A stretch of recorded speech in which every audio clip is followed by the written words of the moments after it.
Nenhum outro país conseguiu realizar um milagre econômico semelhante. Em 2 décadas, 440 milhões de chineses saíram da pobreza e subiram alguns degraus na escala econômica.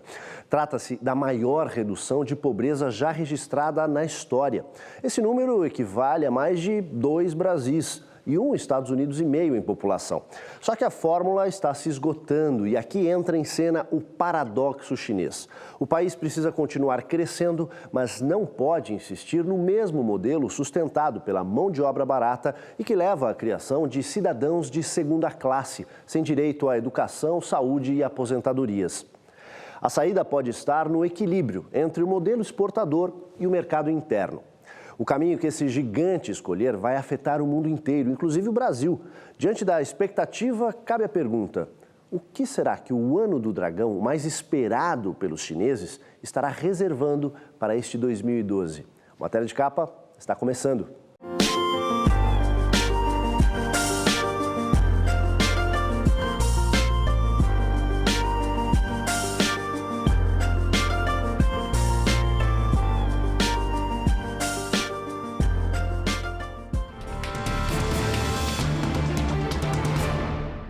Tudo que se refere à China surpreende. Quer ver um dado raramente lembrado? Apenas 2 décadas, o país estava longe de se considerar uma superpotência e hoje é a 2ª maior economia do mundo, a caminho de virar a primeira e de rivalizar com Estados Unidos e Rússia no poderio militar. O maior desafio aos dirigentes chineses é este. Se o país elevou 450 milhões de habitantes a um patamar de consumo distribuídos entre as classes sociais, incluindo os muito ricos, ainda existem 900 milhões a serem beneficiados pelo crescimento. Todos querem ter suas casas, carros, educação, saúde e acesso aos supérfluos como os demais. Para atender a esta demanda, será preciso alterar o modelo econômico voltado para a exportação e estimular o consumo interno. Mas esta mudança implica sérios riscos. Se o PIB chinês cresceu 9,2% em 2011 e 10,4% em 2010, o governo sabe que não pode permitir que esta queda alcance níveis inferiores a 8%, sob pena de provocar instabilidade política. Já se sabe que os tempos de mão de obra barata estão chegando ao fim, uma vez que os trabalhadores urbanos passaram a exigir melhor remuneração e alguns benefícios. Além disso, o ritmo de crescimento do país não é um problema só para o governo chinês. Se os chineses pisarem no freio com muita força, países como o Brasil, que tem na China seu maior parceiro comercial, vão sofrer com a queda nas exportações e no preço das mercadorias vendidas para eles. Assim, o caminho que este gigante tomar vai afetar não apenas o destino dos chineses, mas deve moldar todo o restante do mundo nos próximos anos.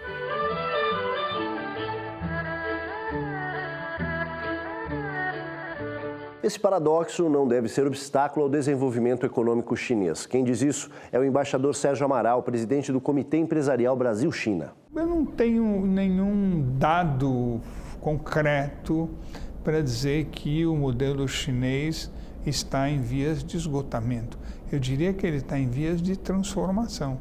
E a disposição da China, mais recente, de realizar um estudo junto com o Banco Mundial sobre a necessidade das reformas, e isto apoiado por um comitê que é muito próximo do núcleo de decisão na China, mostra que a China primeiro está ciente de que é preciso fazer reformas e depois que está se preparando para fazer.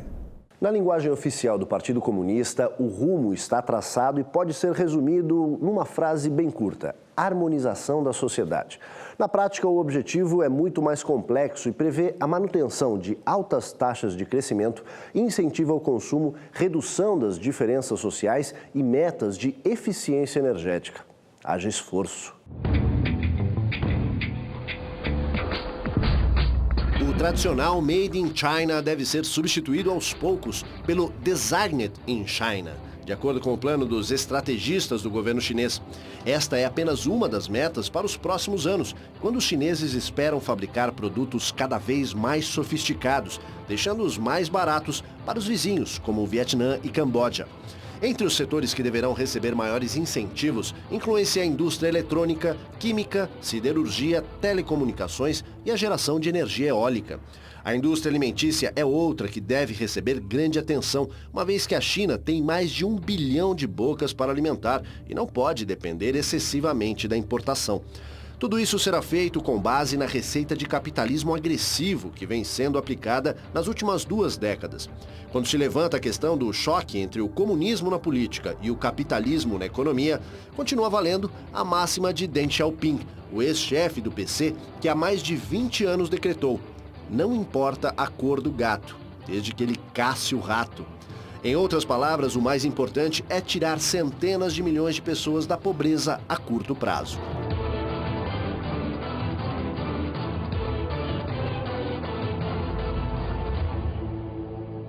Pela primeira vez na história da China, a população urbana é maior que a do campo. Num país de 1 bilhão e 300 milhões de pessoas, a mudança provoca impactos muito além de suas fronteiras. As cidades abrigam hoje cerca de 700 milhões de pessoas, ou 51% da população, enquanto 650 milhões permanecem no campo. A mudança no perfil demográfico chinês, com mais gente no campo do que nas cidades, é resultado do esforço do governo, que vinha incentivando a migração controlada dos camponeses. Agora, o consumo doméstico se fortalece e a economia fica menos vulnerável às oscilações do mercado externo. Já o trabalhador rural chinês enxerga na mudança de ambiente uma oportunidade para melhorar a sua renda. Se as fábricas pagam apenas o equivalente a $50 mensais por uma jornada de 12 horas, no campo as condições de vida são ainda piores. O êxodo rural na China é responsável pela formação de uma classe média urbana e consumidora estimada em 250 milhões de pessoas. Mas o processo de urbanização também trouxe consequências para outros países. Com o aumento do poder aquisitivo, os trabalhadores chineses passaram a exigir mais benefícios e melhores remunerações. Com isso, algumas multinacionais estão trocando a China pelo Vietnã ou Camboja, onde a mão de obra é mais barata.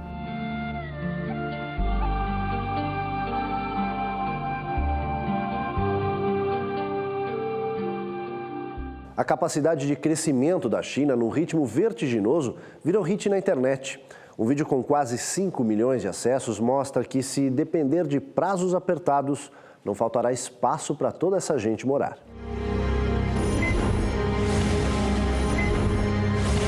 Prepare-se, você vai ver a mais rápida construção de um prédio na história.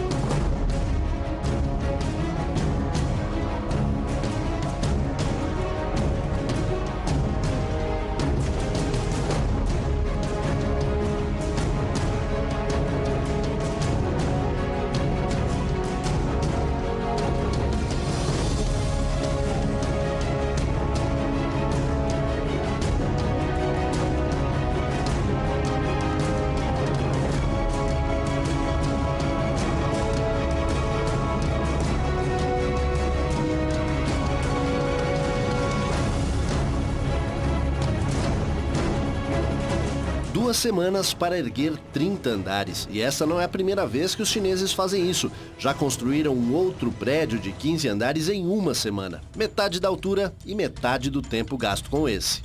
O novo edifício pode resistir a um terremoto de 9 graus, o mais forte já registrado até hoje. A Academia Chinesa de Pesquisa em Construções garante que este edifício é 5 vezes mais resistente a terremotos do que os prédios comuns e gasta 5 vezes menos energia do que os outros edifícios.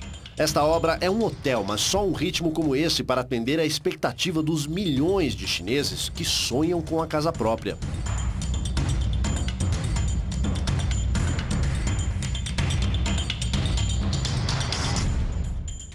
Mais do que um esgotamento do modelo chinês, o que o mundo está assistindo é uma adaptação aos novos tempos. A opinião é de Marcos Troiro, diretor do BRIC Lab, o centro de análise dos BRICS, os países em desenvolvimento, como Brasil, Rússia, Índia e China. Este centro foi criado pela Universidade de Colômbia, nos Estados Unidos. Qual vai ser o próximo DNA da economia chinesa, na minha opinião? O papel do Estado ainda como principal empreendedor, compras governamentais como um dos mais importantes itens de política industrial para fazer com que atividades econômicas do mundo em todo sejam transferidas para o território chinês, de modo que empresas possam vender para o grande comprador na China, que quer queira que não ainda é o Estado, e um modelo que vai privilegiar a realocação de uma parte importante da poupança chinesa, que hoje é mais ou menos 45%, 46% do PIB, para investimento em ciência e tecnologia. Se isso vai gerar mais demanda interna ou mais demanda externa, é algo menos importante, na minha opinião, do que mostrar que a China está caminhando para aquilo que alguns economistas e sociólogos chamam de setor quaternário, que é justamente aquele intensivo em tecnologias. Que surpresas estariam reservadas para 2012, que no calendário chinês é o ano do dragão? De acordo com a astrologia chinesa, esse é um ano de sorte e de grandes realizações. Dos 12 signos que integram o zodíaco chinês, este é o mais esperado, não apenas na China, mas em todos os países asiáticos.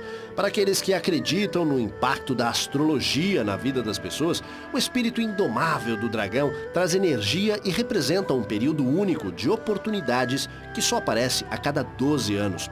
A crença nos efeitos positivos deste signo é tão forte que muitas mulheres chinesas programam o nascimento de seus filhos para esse período, para que eles venham ao mundo protegidos pela sorte. A mesma expectativa existe em relação aos negócios, aos casamentos e em todos os aspectos da vida dos chineses.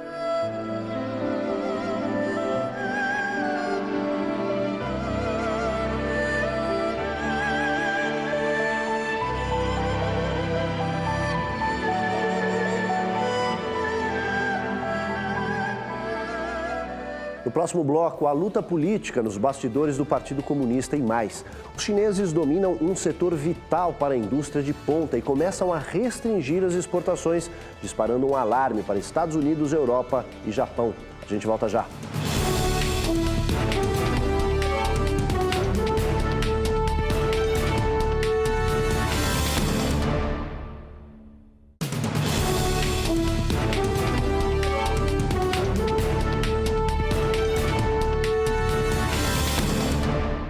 Se tem uma coisa que o governo chinês não quer nem ouvir falar é na volta ao passado, ou seja, aos tempos da linha dura, com prisões em massa, fuzilamentos e repressão violenta a estudantes e trabalhadores.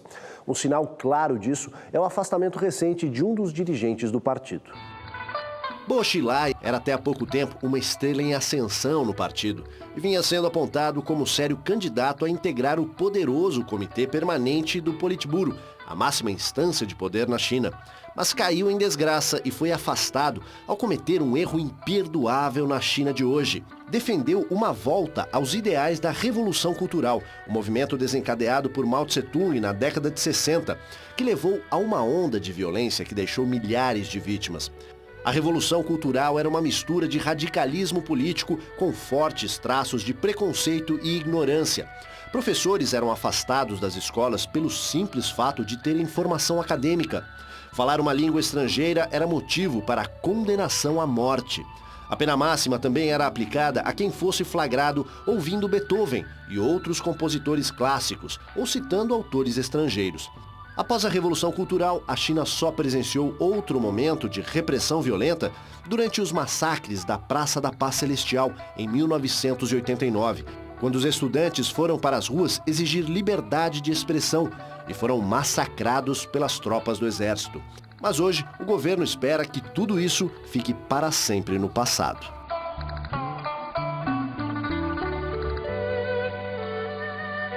Para o embaixador Sérgio Amaral, as mudanças que devem ocorrer no cenário político terão forte impacto nos rumos da economia do país. Haverá mudança do presidente, do primeiro-ministro, e isso vai provocar uma mudança relevante, porque entra o que seria a quinta geração de dirigentes chineses depois que a China se tornou um país independente. Às vezes, talvez eles não sejam tão carismáticos ou tão conhecidos como foi Mao Tse-tung e Deng Xiaoping, mas eles são dirigentes que fazem parte de um colegiado que claramente está buscando mudanças. Se você olhar com atenção o 12º plano quinquenal chinês, você verá que as mudanças previstas na economia são relevantes, né?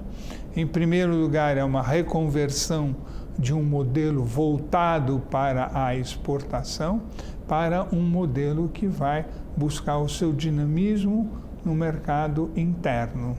Isso, possivelmente, permitirá que a China possa valorizar sua moeda. Na verdade, no ano passado, ela já valorizou em cerca de 5%. Você conhece o gálio, o germânio, índio e terbium? Não se trata de novas drogas ou de planetas situados fora do sistema solar. Você pode não conhecer, mas convive diariamente com eles. No total, são 17 minerais raros utilizados na fabricação de celulares, tablets, veículos híbridos, sistemas de controles de trens-bala e diversas outras indústrias de alta tecnologia. Entre eles também se incluem o terbium e o europium. E adivinhem quem domina o comércio desses minerais? A China. E controla a tal ponto que, se de repente o governo chinês resolver suspender a exportação desses produtos, provocaria um colapso no parque industrial avançado das grandes potências. Só a decisão de reduzir as exportações, anunciada recentemente, já levou os Estados Unidos, a União Europeia e o Japão a abrirem uma ação contra a China na Organização Mundial do Comércio. A reclamação fala em tratamento injusto dos chineses com os países ocidentais. O comércio das chamadas terras raras já foi dominado pelos Estados Unidos, que perdeu o mercado para os chineses. Essa mineração é altamente poluidora e na China é explorada com mão de obra barata. Durante mais de 2 décadas, a China se manteve focada no crescimento econômico, sem se preocupar com os impactos sobre o meio ambiente. Hoje, apesar de sofrer com os efeitos da poluição, os chineses continuam liderando o ranking mundial de emissões de carbono. A China paga um preço alto por ser um dos poucos países que tem o carvão a sua principal fonte de energia. As milhares de termoelétricas espalhadas pelo território chinês despejam toneladas de carbono na atmosfera, comprometendo a qualidade do ar. Nas grandes cidades, a poluição chegou a níveis alarmantes. Nos dias mais críticos, o sol fica encoberto por uma densa camada de fumaça e a população recorre às máscaras para se proteger. Os chineses também sofrem com a contaminação por metais pesados. De 2008 até hoje foram registrados 30 grandes incidentes. Só na província de Guangxi, 1.400.000 pessoas foram afetadas depois que o principal rio da região foi contaminado por cádmio. O metal utilizado em pilhas ou baterias de celulares pode provocar câncer, hipertensão e doenças cardíacas. A China figura entre os países que mais investem em tecnologias limpas, como energia solar e eólica. Mas isso não significa que haverá diminuição das emissões de carbono nos próximos anos. Com cada vez mais pessoas morando nos centros urbanos, a estimativa é de aumento no consumo de energia, o que significa que será necessário queimar mais carvão para atender à nova demanda.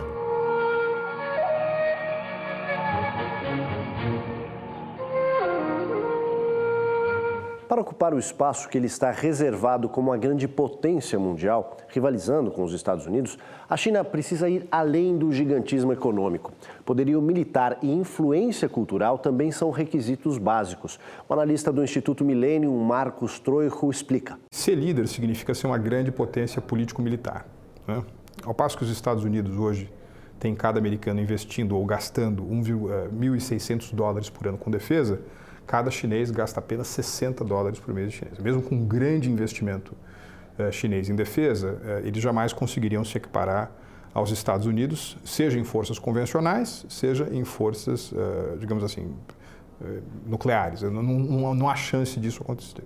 Agora, do ponto de vista dos valores, que é um outro elemento fundamental para exercer liderança, porque para ser liderança você precisa ser modelo, você precisa ser seguido, e para isso os seguidores querem ter uma determinada nação como referência, é muito pouco provável que a China venha desempenhar esse papel. Eu acho muito pouco provável que noções como democracia, economia de mercado, direitos humanos, que foram advogados num momento ou por outro, por potências como a França ou os Estados Unidos, e isso lhes conferiu situações de cenário de liderança no cenário internacional, venham ser oferecidas pela China. Uma das mais antigas e ricas civilizações da história, a China é um enorme mosaico cultural que raramente aparece no noticiário internacional. Quem conta é a jornalista brasileira Janaína Silveira, que mora em Pequim desde 2007. Ela mantém um site de notícias sobre a China e conversou comigo pelo Skype. A primeira impressão que você tem quando você chega à China, de uma maneira geral, é que tudo é muito mais relaxado do que a gente imagina aqui no Ocidente, assim. Muito em função de que as pessoas que você vê normalmente trabalhando, elas cumprem suas jornadas de trabalho, que sim, às vezes são mais exaustivas do que no Brasil, entre 10, às vezes até 12 horas diárias. Mas a censura, ou esse peso assim mais forte de uma mão do Estado, ela não se vê no cotidiano das pessoas. Todo mundo está bastante conectado. A China hoje tem mais de 500 milhões de internautas, que estão conectados, inclusive, por telefones celulares, por tablets. Ou seja, existe um fluxo muito grande de informação. Mas, de uma maneira geral, a impressão que se tem é que eles discutem muito mais temas do que a gente imagina. Eles discutem, por exemplo, o governo, discutem corrupção. A China é o principal parceiro comercial do Brasil e, a exemplo dos Estados Unidos e Europa, também enfrenta os mesmos problemas no relacionamento com esse gigante.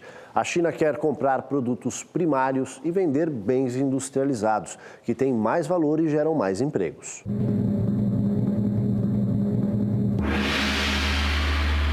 Em 2011, as relações comerciais entre Brasil e China movimentaram 77 bilhões de dólares.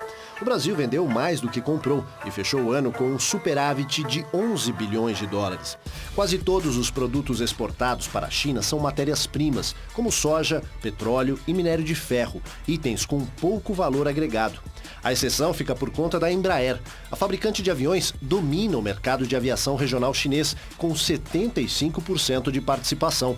Ao mesmo tempo em que compram produtos básicos, os chineses exportam manufaturados, que vão de brinquedos e roupas a equipamentos mecânicos, elétricos e de alta tecnologia. Além de mais valiosos, esses produtos geram milhares de empregos durante o seu processo de fabricação. Para equilibrar as relações comerciais entre os dois países, o Brasil tenta diversificar sua pauta de exportações e aposta no aumento das vendas de carnes processadas de frango e bovinos.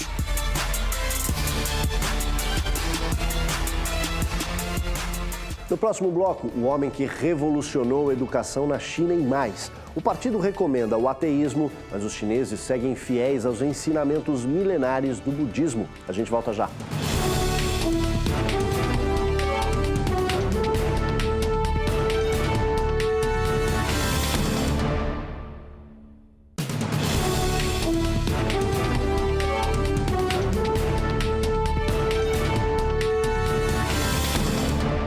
Oficialmente, a China é o maior país ateu do mundo, uma vez que a religião é desestimulada pelo Partido Comunista. Mas, na prática, centenas de milhões de pessoas seguem fiéis ao budismo.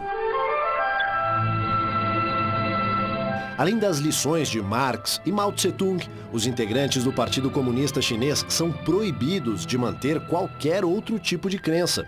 No entanto, pesquisas mostram que entre os próprios integrantes do partido há quem pratique algum tipo de religião. Entre 200 e 300 milhões de chineses são religiosos, embora o governo garanta que esse número não passa de 100 milhões.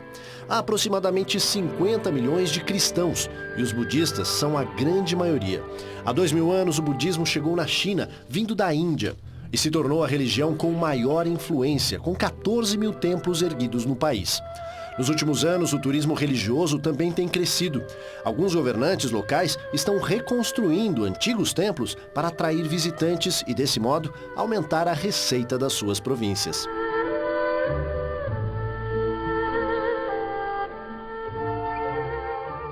Um dissidente com mais de um século de vida. Em qualquer outro lugar, ele seria condecorado por ter dado uma contribuição tão importante para a cultura do país.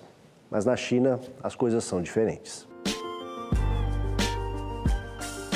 Zhu Youguang inventou o pinyin, sistema ortográfico que simplifica o mandarim e converte os caracteres para o alfabeto romano.